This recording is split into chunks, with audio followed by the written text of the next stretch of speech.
Hello, my name is Professor Sylvester Henderson, and I am the CEO of Professor for Life Incorporated. And many of you know that under my organization, I have an opportunity to interview very well noted and respected academics and professionals around the world internationally. And I am so honored this early morning, basically, to be able to interview Lieutenant James Meeks, who is a retired lieutenant from the police of Oakland Police Department. So I want to welcome Lieutenant James Meeks. Thank you. Look, thank you for having me. Mr. Meeks, can you kind of please introduce yourself as a retired lieutenant police for Oakland Public Schools, and then share where did you grow up, and share your academic journey, where did you attend college, and all those wonderful things. Well, again, my name is, I go by the name of Jim, but James Meeks. I was born in Oakland, in West Oakland, on 1914 Brush Street. Wow. I attended Lafayette Elementary, Hoover Junior High School, and McClymonds High School, played football, wrestling, and track. I left there in 1966 and went to the university. I got a football scholarship to the University of California. I played football there for 4 years. Then I was a pre-med student. Now, who inspired? Wow. Yeah, I was a pre-med student. I had no idea about becoming a police officer because I knew Huey Newton and some of the others of the Black Panther Party, and they were steering me toward another direction. They wanted me to go on into medicine. Well, to make a very long story short, I met a guy named Jim Robinson who kind of encouraged me. Said, if we ever want to change the culture of the police department, we need to get inside. You can't do anything from the outside. I thought about that for a while, and I said, well, it's kind of true. My mentor was my mother. She's a single parent. I worked 2 jobs for 30 years, and she told me that God had a plan for me and that I needed to do everything I could to be successful, and God would help me the rest of the way. So she introduced me. I was at the playground in Lafayette. She went up and talked to Ron Dellums, who was a playground director at that time. And she asked him, would he mentor me? Then he said, sure. I was at a stage in my life where I wanted to be popular like the other boys that went downtown and get all these little items, found out they were stealing and robbing people. But they didn't tell me that. So one day I'm getting ready to leave the playground, and he says, hey, where you going? I said, I'm going with my friends. He said, no, you're not. I said, why? He said, your mother wants you to learn to play baseball. I said, I want to learn to play baseball. Make a long story short, he locked the gates. He said, the only way you're going to get out of there, you got to climb over me, then climb over the fence. So I said, okay, come on, because I didn't want to have my mother find out I didn't do what she asked me, what she wanted me to do. So we started playing, and he showed me how to hit the ball, and I started enjoying it because I was hitting it a long way. So from that point on, Ron Dellums took me under his wing with a couple other boys, and he took me to go meet Dr. King down at the old Deformity Park. I met JFK, Malcolm X, and some others. And I was so impressed by what they were doing. I told Dr. King, I'd like to leave school and follow you. He said, son, let me tell you something. I'm here for you to stay in school, do your best. Then when you get to a point, help somebody else. Don't pull the ladder up, push it back down so everybody get a chance to be successful. And I said, well, Dr. King, I just want to be with you. He says, that's how you will always be with me. So that's how I got my start. After I kept trying to get in medical school and was not getting accepted. In those days, you had to have sponsorship. I didn't have any because I didn't know anybody. And Ron Dellums had graduated and left and gone to Washington. So I didn't have anybody else. And when he became a congressman, I had already began to go into law enforcement. So I got into law enforcement and was very fortunate. God bless me. And I got appointed to become a police officer in Oakland. And that was during the 80s, the 70s, the 80s. And that time, Oakland was having a drug war with the big drug dealers. And every night, every Friday, I never forget, every Saturday and Friday and Saturday nights, they would shoot one another. And I would always have to go up there and take a report for one or two of them because they were shooting each other like I don't know what. But that was my career starting out, how I got in law enforcement, the short version. Wow. Now, from UC Berkeley, you graduated with what degree? I had science, biology, and I had a minor in music theory. Wow. Okay. Wow. You know what? I knew Larry Graham. He went to my, and he lived right by me, and he was playing bass. That's how I started playing bass, because I was a drummer and a playing trumpet. Okay. And so Larry, I heard him thumping back then. I said, I'd never heard anybody do that. So I went in, I said, hey, what are you doing? He says, man, I don't have an organ player or a piano player, so my mother wants me to put the bottom down. And he developed the thump and the pluck. And I said, well, how do I do it? He said, man, here, go get you a bass and I'll show you. So I went downtown, bought a bass for $25, a little Winston bass, brought it back. They stayed in tune because the tuners would not hold the string. So Larry kind of fixed it for me, gave me his old string, and he said, hey, this is how you thump, pluck, thump, pluck, thump, pluck. And then he went on, and I got a chance to be Sly and the Family Stone. And kind of when he was in town, he'd call me, and I'd go by and listen to him practice. I'd go up to Spangler's and hear some of the other groups that were playing. And so because I could read music, sometimes he'd come down and he'd ask me to read the chart to him. Wow. So that's how I got mentored with a lot of people. Larry Graham helped me a lot. Ron Dellums really helped me a lot. Even when he became mayor of Oakland, he helped a lot. Unfortunately, he has passed away. Wow. I was just getting ready to say that it sounds like your mother was a very wise lady. She made sure that you had positive role models of African American males in your life. Yes, she did. She did, and that made a great. Very rarely do you actually hear young African American men talk about how they've met great mentors. I just did an interview recently with a friend of mine named Dr. Marcia Canton, and met this guy named Dr. David James from Maryland. Mm-hmm. And we talked about the value of mentoring. And so it just kind of, your story reminds me of the positive impact that real mentoring has on students of color, especially. It was, because I had no male figure in my life until Ron Dellums came. Even though I knew Huey and the others, they were busy doing a lot of other good things. And they were anti-police, and I could see why in a lot of ways. And when I met Jim Robinson, God rest his soul, he said, man, if you want to change anything, you can't change it from the outside. You got to change it from the inside. So we need as many black officers. We only got, out of the 925 officers, we only got 150 black.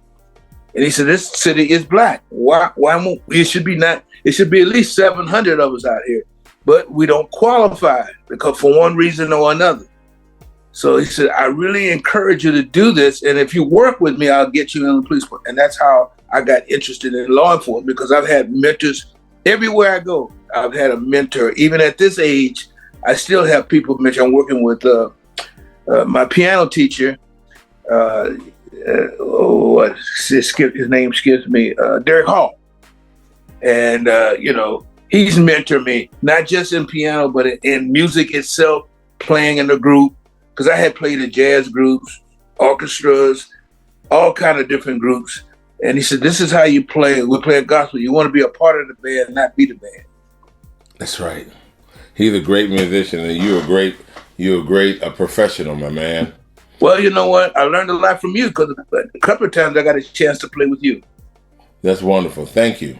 Let me go to this next question. How has your experience as an African-American male professional shaped your perspective and approaching when it comes to advising other than law enforcement, or how did it help shape how you approach policing and administration?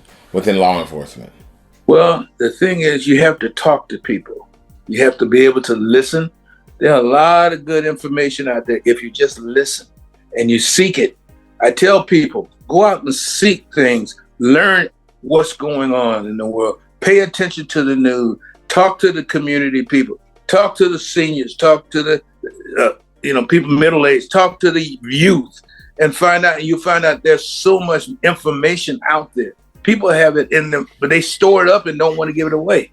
So you have to go and pry. Hey, how you doing? You got to speak to people. You got to let people know you're concerned about them and the value that they have in the life. And you learn and you listen to others, how successful other people have become.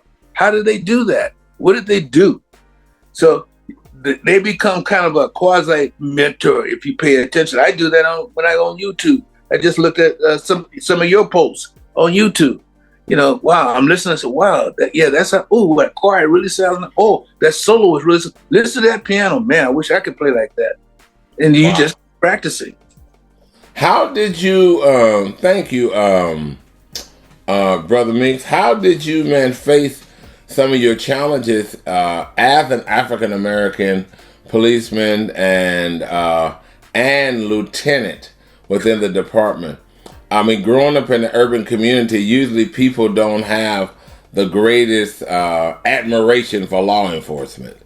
And how did you face that, and not just becoming a law officer, but staying part of the urban community and having a positive outlook on life? Well, it started when I went to take the medical exam. Dr. Blackwell failed me. He said I had high blood pressure.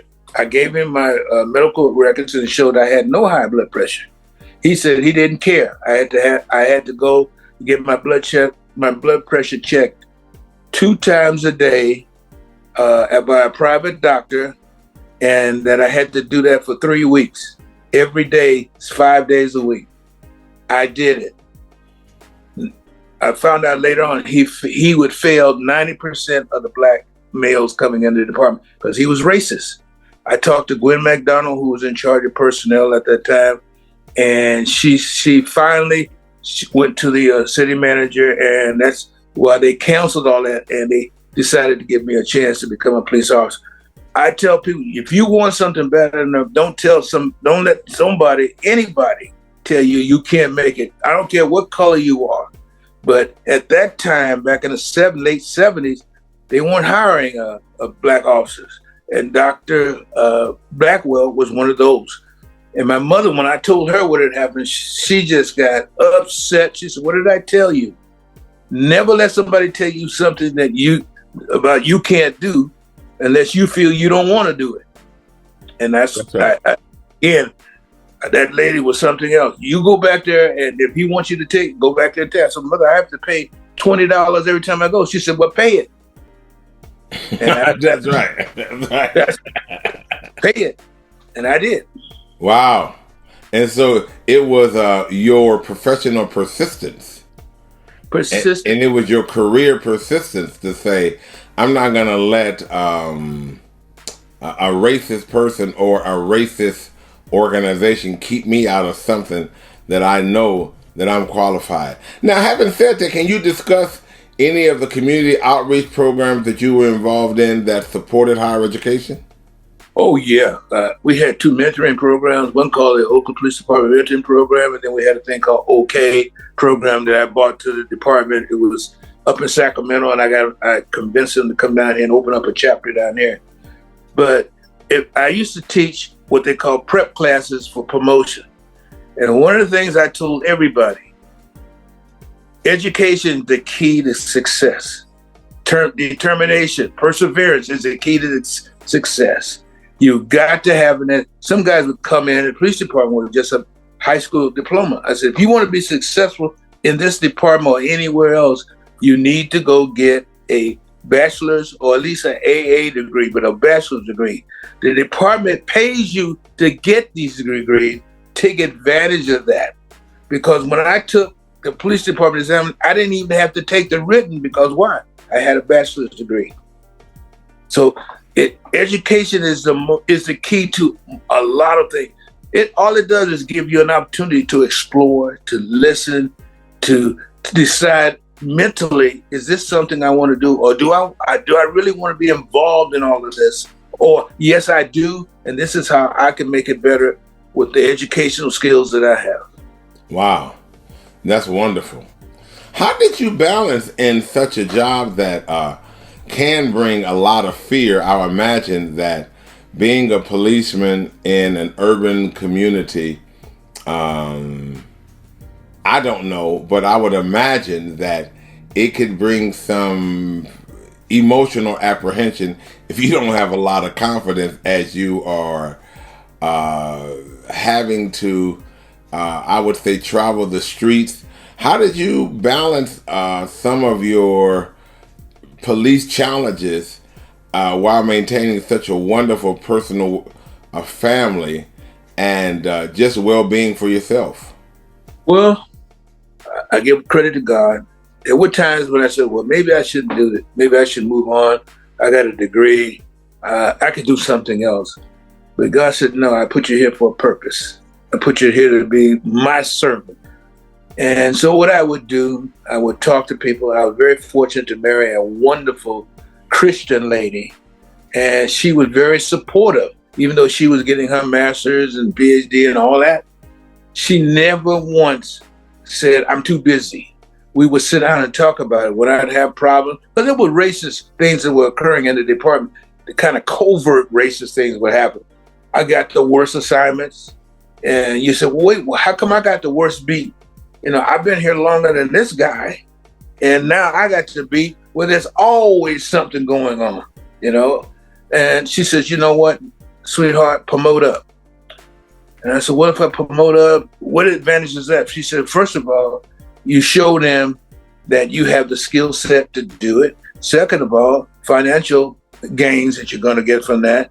Plus, that's less people to tell you what to do, and more people you can tell them how to do it. And that's how I kind of maneuvered through that. Sometimes I would be driving along and guys give you the little bird that we called it and call your names. And what I do is I get out the car and go over and talk to them. I said, hey, aren't you proud that I'm here? I'm just like you, man. Aren't you happy that I'm here? Can't you encourage me? Why don't you guys, you come on the department so it could be two of us out here. And that's how I did it. Wow, you know what, man, that is beautiful. You kind of took a constructive and turned it into a positive. Yeah. Again, I give credit to my mom. My mother said there's nothing you can't do through Christ who strengthens you. Just pray every day, ask God to guide you, treat people like you want to be treated, but you are a police officer. You have an obligation to enforce the law, but you also have an obligation to God to treat people like you want them to love thy neighbor as thyself. Now, did he mean that I had to go out and hug these? No, not always. But you could talk to people. A lot of officers don't want to get out their cars. They if you give them some false reason, they jump out and want to harass you. I'm not going to do that. I never did that. And so I continued to promote, and I promoted up. I was an acting captain and an acting deputy chief. Wow. Tell us, what are some of the role differences and some of the levels of advancements within law enforcement? I know you start out as a police officer, and then your next position up would be? Sergeant, okay. And then you move to the command ranks, you become a lieutenant, which is mid-manager. Then you become a captain, who is full manager. You become a deputy chief, which is basically a commander of a bureau. You might have 300, 400 people under him or her. So you have to test. Now, becoming a deputy chief, they appoint you. The chief has to appoint you because that's not a civil service position. But the others, you test each step going up. That means a lot of studying, a lot of prep work that you have to do. When I knew a test was coming up, I'd take 6 months of concentrated study. I mean, sometimes on my days off, 8 hours, I'm in the books studying in order to move up to the next level. And I was very fortunate. I was number 2 on my sergeant, number 1 on my lieutenant's test, And then on my captain's test, I kept making 1, 2, sometimes 3. Now you retired as a lieutenant, or did you retire as a captain? No, I retired as civil service. It was my official rank. I retired as a lieutenant, even though I had been an acting captain and an acting deputy chief. Wow. Okay. So you had a chance to understand all the roles within law enforcement. I got an opportunity to work at the top level as well as the entry level. Wow, that's great. What strategies, you kind of talked about that. My next question was going to talk about what strategies did you use to build trust with your communities, but you talked about it. It was basically treating people as humans. Well, you do that, it's like this. You go to the meetings. You don't just go sit there for a few minutes, up and get out. No, I stayed until the meeting was up. Then I talked to the people after the meeting. You get more information after the meeting versus being at one of the community meetings. I just sit there and wait and let people talk. That I'm approachable. I'd just go sit with the people versus sitting in the back or sitting off in the corner somewhere. No, just sit next to them. Hey, how you doing? Good to see you. Well, hey, you got anything? Can you tell me about this? Or what do you think about this? What do you think we should be doing? And they ask them questions and then listen. Don't cut them off. Listen. And that's how you did it. Here's my card. If you ever had a problem, you can give me a call and let's talk about it. If I can't do it, I can refer you to the person who can. And that's how it is. You got to engage people. Let them know that you care about them. If they feel that, they'll tell you anything you want to know. Wow. What advice did you give to young African American males and females considering a career in law enforcement? Be sure that's something you want to do. Like anything else, there's the good and not so good areas. Okay, there's a danger to it, but you can't go into the job thinking, oh, I might get hurt or I might even get killed. You got to go in and say, you know what, I'm going to do the best I can. I like people. You got to like people. You got to want to help people. Sometimes I go to calls 2 or 3 times at the same house in one night, domestic violence. And you say, hey, you can't take it, well, I'm not going no more. If I go this time, I'm not going to do nothing, because she ain't going to do anything.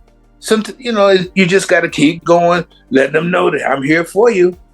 But if you want to be a police officer, you need to investigate, talk to people who are there. If you can get a ride along, find out how things work. Go to some of the community meetings where police officers are and listen to them. Look at the rules and regulations that police officers follow and have to follow. And if you can get a personal relationship with one of them, get that. And then sit down and let him know, and let him or her tell you what they're going through. Then you can make a conscious decision. Do I really want to be a police officer? Or it's like in any other event. Do you want to be a teacher? Talk to a teacher. You just look at it. Oh, she looks good. I think I want to be a teacher. No, that's a problem. You're a professor. You know how it is. You know the ups and downs of that. That's right. You have to engage. My mother said, if you want to learn something, talk to somebody who's doing it. Common sense. Yeah, it's just not a science. Wow. How do you see the future of policing or law enforcement in particular, especially in terms of the current matters around DEI, diversity, equity, and inclusion? Well, it's like this. When I came on, it was really nice because you had more freedom in the sense of to do things. Now they don't have what they call pursuit policies in Oakland. I looked at the news the other night. They was breaking in gas stations, 3 of them in a matter of 30 minutes. And the police officer pulled right up behind the suspect and didn't even follow him because you can't do it. There are a lot of restrictions. Now, I say that it's because of what police have done in the past, have abused some of the rules and regulations. So now that you're under consent decree, they say, no, you're not going to do that anymore. So that affects us in the sense of being a police, doing effective police work. I realize chasing people for property crimes is not really something you really want to do because it's a property crime. But now they don't want you chasing nobody for nothing. So I think you just really have to, I go back to home education, sit down, listen, read, observe. talk to people who are in there. If you see an officer, talk to them. That helps you develop information. Information is power. We both know that. The more you know, the more you can react or not react. And that's kind of how you want to do it. If you want to get in law enforcement, it's a great field. It's one of the most honorable fields you could get into, but it's a very dangerous field. But, you take God with you, you go out and do your best, realize you're not the only one out there. I tell my daughter now, you don't have to stop somebody at 3 o'clock in the morning when the car's got all kind of smoky windows and you by yourself. Get some help. If you can't get no help, unless they want it for something, you let them keep going. That's right. Because you know what I didn't mention, but I know, is it your oldest daughter who's in law enforcement as well? Yes, my oldest one. Wow, that had to be. How did you feel about that? When, as a female, how did you feel? Did you feel afraid for her, or you felt that? I'm sure that your life inspired her, and I think it's beautiful. She told me, she said, "Dad, I want to follow in your footsteps." I said, "Sweetheart, make your own footsteps. Okay, that's what you do." I wasn't trying to follow anybody else's footsteps. I was creating my own. But you're right. Did I want her to do it? No. Did I want her to come to Oakland? No. I said, well, why don't you go to BART? They pay good money. It's not as stressful as it is in Oakland. And the day I retired, the day she got hired, she didn't want to tell me. And when she did tell me, there was a fear. I give you an example. One day she called me after she got on. She said, "Dad, a guy stuck a gun to my head." I said, "What?" He stuck a gun. He just said, "Here, I want to give it to you." She was sitting in the car and he walked up, stuck the gun, but he put it by her head and he gave it to her. He said, "I just want to turn it in." I said, "Thank you, Jesus." Because he could have killed her. So she's there. She likes it. It's stressful. Because she's got 3 children. But she likes it. She's an acting sergeant, and she's in charge of the substation out at East Mall. Wow. Well, that's beautiful. That means that she loved her daddy. And I'm sure that all your children love you. And I'm sure that she wanted to follow in your footsteps, and that you probably had apprehension, but I think you had, from some of the sounds of it, you had more faith in God than apprehension. Well, to me, God is my all in all. I could have never made it as far as I am today without him. I don't preach to everybody, but I testify to everybody. God has been good to me. He's protected me. I've been shot at. A lady broke my glasses and almost put my eye out. I've had other things that have occurred, but each time God has watched over and protected me. When you start having children, I've got to think about it. I worked nights, couldn't sleep in the daytime. But I had, at that time I had 2 little ones, and that was difficult. Nina was going to work, then going to Cal State East Bay to get her master's, and then Cal to get her PhD. Wow. And we worked it out, and I'd have the kids a lot of the times and couldn't sleep, and they want to play, daddy, had to get up. And so when I go to work that night, I was extremely tired, but I said, God, in Psalms 91, that he will watch over and protect me. And he did. And he's still doing it. Can you share any final thoughts and ideas that you would like to, or do you have any final thoughts and ideas you would like to communicate as we close our interview? Yes. I tell everybody, if you can, I'm not preaching, but if you can, get a relationship with God. Second of all, get an education. I don't care what you have to do. Strive, get an education or a skill, something. Don't wait for people to give it to you. Go out and get it, just take it yourself. That's what I would tell people. Like people, treat people like you want to be treated. Remember, that's one of the commandments that God gave us. Love thy neighbors thyself. I don't care if you want to be a doctor, you want to be a lawyer, whatever. Just remember, you have a higher calling to answer to. That's what I did. When I was arrest somebody, I had a higher calling to treat them with respect. Sometimes they would struggle with you. Once the struggle was over, you tell them why. I would ever tell them about the reason why I hit you with the baton is because you would not stop. You were not listening. You continued to fight. And in the quick as I could, and I hit you in the areas that I was told was allowed to do that. I am very sorry that we did that. I had to do that. And a lot of people say, hey, man, I appreciate that. And that let me know that I was doing the will of the Lord. Everything that I did was because God had already implanted into me. My mother had planted it into me. And I'm thankful for where I was able to get out healthy and live a good life. I'm living a very good life right now. How many years did you serve in the police department?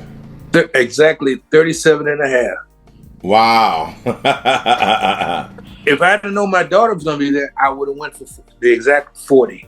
I would have stayed a couple more years. But I didn't know. I'd already put my papers in. And when she told me, I was going out the door. Okay. Well, that's probably why she wanted you to be able to rest and enjoy from your work. And, I'm sure as you inspire others, and I'm sure that you're in high demand for people to hear you talk and come and give motivational talks to people. And they want, I turned down I got hired when I retired. A week later, I got hired. I was going to get hired to be the chief of police for Cal State East Bay Police. And I thought about it. I said, well, why would I retire and become a chief somewhere when I could have stayed there and continued to do that and probably moved on to a deputy chief? And I thought about it. I said, I retired to enjoy my life. And I've been out going in my 13th year, and it has been marvelous. Now that Nina's retired, my wife, I don't know how you feel when you go on vacation. First day you get there, you go, oh my God, I go back to work. Gotta go back to work. Now I go on vacation. I don't care what time I come home. That's great. Well, listen, I have enjoyed my early morning interviewing you. I would say Lieutenant James Meeks. I know you as James. Right. And, I've always called you James. And so I'm so grateful that you allowed me to share your story. You've had what they call a celebrated career in law enforcement. And you've talked about some of the good, some of the challenges. But what it was a central theme that went through what you've talked about is your love of your mother, ultimately the love of God and the love of your family, and your real big desire to serve community. Yeah, that's what we're here for, Professor Henderson. We're ambassadors for God. God's not going to come down here. He's a spirit, but we are his ambassadors. If they can't see the God in me, then something's wrong with me. I don't care if you're a doctor, lawyer, whatever, police officer.